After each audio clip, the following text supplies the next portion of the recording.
Hello guys, this is साक्षी।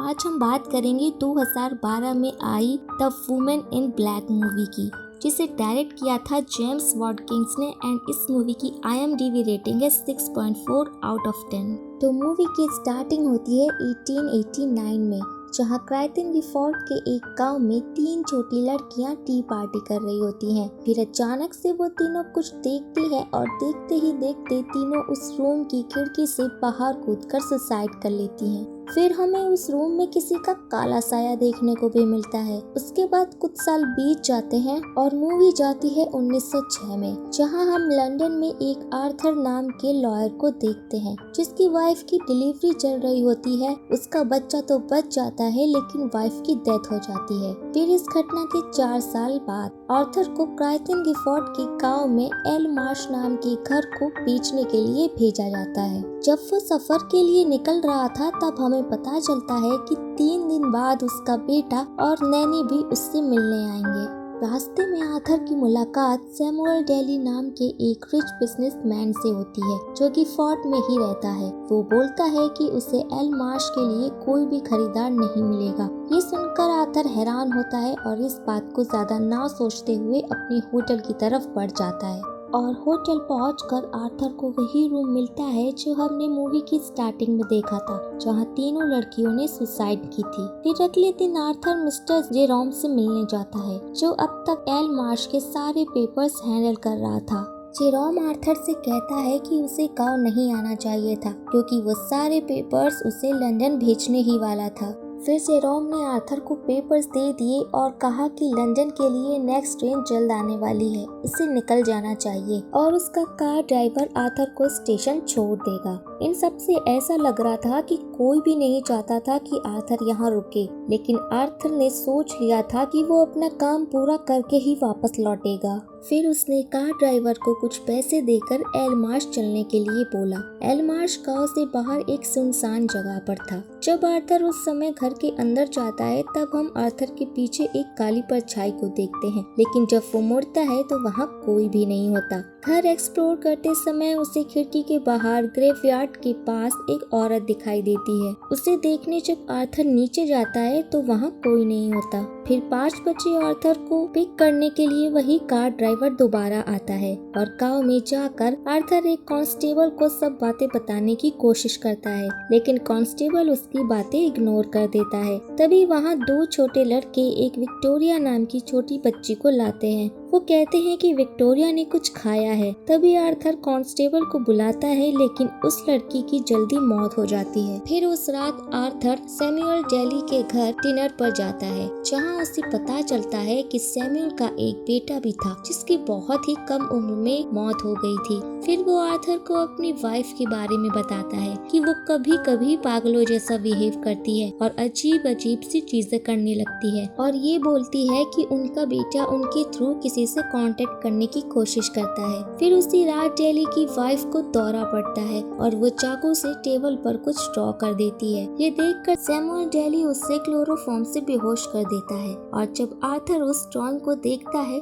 तो वो हैरान हो जाता है, क्योंकि वो ड्राइंग में एक औरत को फांसी लगाए देखता है। अगले दिन आर्थर जेरोम से बात करने उसके घर जाता है, लेकिन वहाँ जेरोम नहीं होता। वहाँ बेसमेंट में आर्थर को एक छोटी लड़की बंद मिलती है, लेकिन वो आर्थर को उसे अकेला छोड़ने के लिए कहती है। इसके बाद जब सैमुअल आर्थर को एल मार्श की तरफ ले जा रहा होता है, तो गांव के लोग उसका रास्ता रोक लेते हैं। विक्टोरिया के पिता आर्थर को उसकी मौत का जिम्मेदार ठहराते हैं। उनका मानना था कि विक्टोरिया इसलिए मरी क्योंकि आर्थर ने उस औरत को एल मार्श में देखा था, और बाकी लोग भी आर्थर को जाने के लिए कहते हैं, लेकिन वो नहीं मानता। फिर सैमुअल आर्थर को एल मार्श पहुंचा देता है और आर्थर कहता है कि वो रात भर यहीं रुकेगा। ये सुनकर सैमुअल अपने डॉग को आर्थर के साथ कंपनी देने के लिए छोड़ जाता है। फिर रात में आर्थर घर में कैंडल्स जला रहा होता है और वो काला साया भी हम वहीं पर फिर से देखते हैं। उसके बाद आर्थर वहाँ पर मिले सभी कार्ड्स, लेटर, पेपर्स को पढ़ना शुरू कर देता है। उसको वहाँ एक लेटर मिलता है जो एलिस के नाम पर था। एलिस उस घर की पुरानी ऑनर थी और जिसने लेटर लिखा था उसका नाम जेनेट था। वो एलिस की बहन थी। उस लेटर से पता चलता है कि एलिस के खुद का कोई बच्चा नहीं था, उसने जेनेट के बच्चे को अडॉप्ट किया था, ये कहकर कि जेनेट मेंटल अनस्टेबल है और वो बच्चे की परवरिश नहीं कर पाएगी।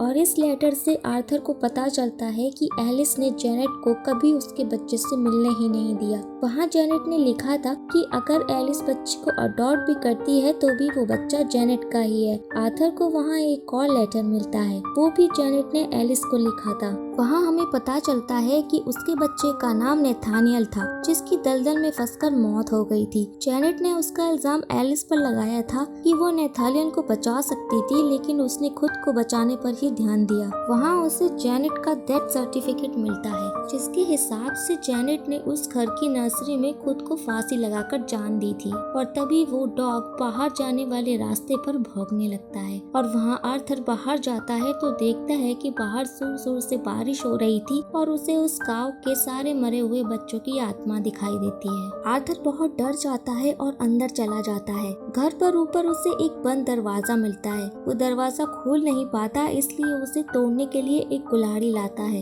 लेकिन पास आने पर उसे दरवाजा अपने आप ही खुला मिलता है। फिर अंदर उसे रॉकिंग चेयर पर कोई बैठा दिखाई देता है, लेकिन पास आने पर कोई नहीं होता। तभी सडनली आर्थर ऊपर की ओर देखता है और उसे वो औरत फांसी लगाई दिखती है। ये सब देखकर आर्थर भाग जाता है और नीचे दरवाजा खोलता है, जहाँ उसे सैमुअल मिलता है। तब वो रियलाइज करता है कि सुबह हो चुकी है और उसे पता तक नहीं चला। फिर आर्थर रात में हुई सारी बातें सैमुअल को बताता है, लेकिन सैमुअल यकीन ही नहीं करता। फिर जब वो गांव वापस लौटते हैं तो उन्हें जेरोम के घर जलता हुआ दिखाई देता है। फिर आर्थर जेरोम की बेटी को बचाने के लिए जाता है और देखता है कि जेरोम की बेटी जेनेट की आत्मा द्वारा वश में किए जाने पर खुद को ही जला लेती है। ये देखकर वो काफी घबरा जाता है और बाहर आकर सैमुअल के साथ उसके घर चला जाता है, जहाँ सैमुअल की वाइफ से आर्थर को पता चलता है कि उनके बेटे की मौत डूबने के कारण हुई थी। तभी उनकी वाइफ को दौरा पड़ने लगता है और रोते हुए वो बेहोश हो जाती है। आर्थर अब समझ चुका था कि ये आत्मा जेनेट की थी। उसने अपने बच्चे को खोया, इसीलिए वो ये दर्द सबको महसूस करवाकर अपना बदला ले रही थी, जिसे रोकने का तो बस एक ही रास्ता था, नेथानियल की लाश जेनेट को सौंप देना।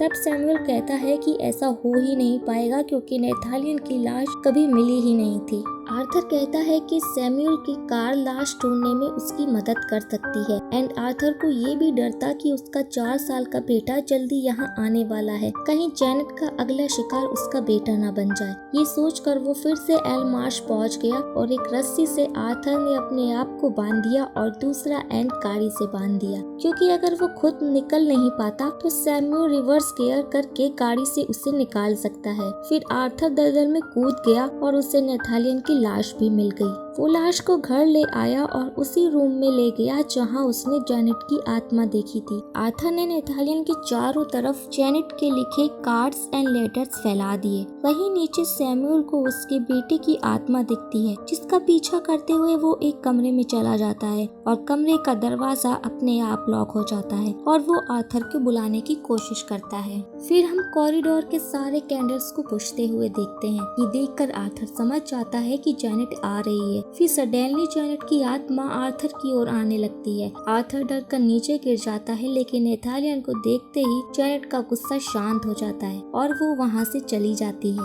नीचे भी रूम का दरवाजा खुल जाता है और सैमुअल आर्थर को मिलने ऊपर आता है। फिर आर्थर कहता है कि जेनेट चली गई है, अब हमें दोनों की लाशों को साथ दफना देना चाहिए। नेथानियल की लाश जेनेट के साथ दफनाने के बाद वो लोग स्टेशन चले जाते हैं। इस सीन को देखकर ऐसा लग रहा था कि सब कुछ ठीक हो गया है। फिर स्टेशन पर आर्थर को उसका बेटा और नैनी मिलते हैं। आर्थर अपने बेटे को सैमुअल के साथ इंट्रोड्यूस करवाता है और 3 टिकट्स लंदन के लिए लेने को बोलता है। वो कहता है कि वो अब यहाँ नहीं रुकेंगे, सीधे लंदन के लिए निकल जाएंगे। उसके बाद नैनी टिकट्स खरीदने काउंटर जाती है और आर्थर सैमुअल के साथ बातें करने लग जाता है। तब हम देखते हैं कि अचानक से आर्थर का बेटा जोसेफ रेलवे ट्रैक पर आती ट्रेन की तरफ बढ़ने लगता है। ये देखकर आर्थर जोसेफ को बचाने जाता है। इससे पहले कि वो उसे बचा पाता, आर्थर और जोसेफ दोनों ट्रेन के नीचे आ जाते हैं। सैमुअल ट्रेन में सारे मरे हुए बच्चों की आत्माओं को देखता है और उसे वहाँ जेनेट की भी आत्मा दिखाई देती है।